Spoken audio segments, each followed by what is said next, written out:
सबसे पहले सभी मित्रों को जय श्री कृष्णा।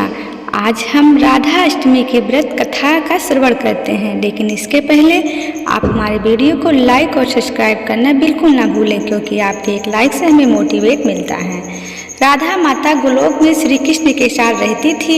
एक दफा श्री कृष्ण भगवान को गोलोक में राधा नजर नहीं आई। कुछ देर बाद कन्हैया अपनी सखी विराजा के साथ घूमने चले गए। यह बात जब राधा रानी को मालूम हुई तो उन्हें गुस्सा आया और सीधे कन्हैया के पास पहुंची।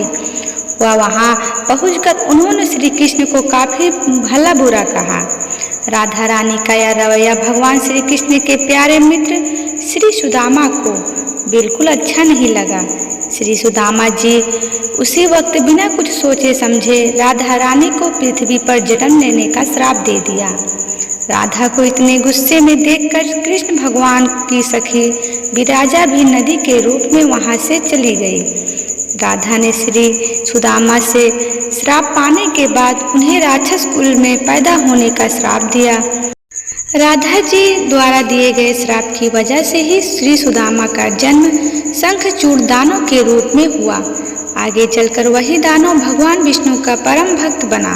दूसरी तरफ राधा रानी ने पृथ्वी पर वृषभानु के घर पुत्री के रूप में जन्म लिया।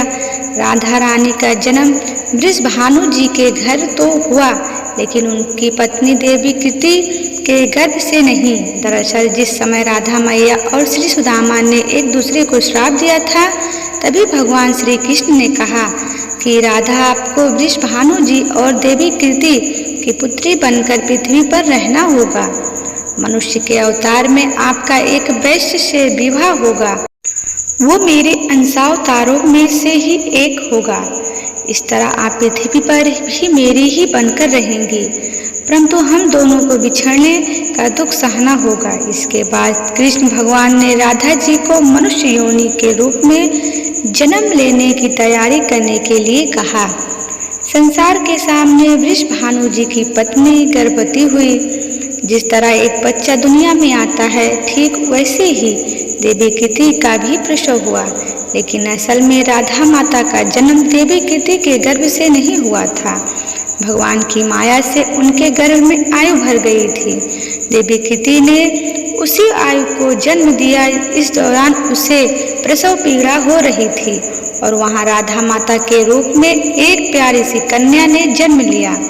भाद्र मास के शुक्ल पक्ष की अष्टमी के दिन राधा मैया का धरती पर जन्म हुआ था। तब से ही हर साल इस दिन को राधा अष्टमी के रूप में मनाया जाता है। इस कहानी से हमें यह सीख मिलती है कि क्रोध एक बुराई है।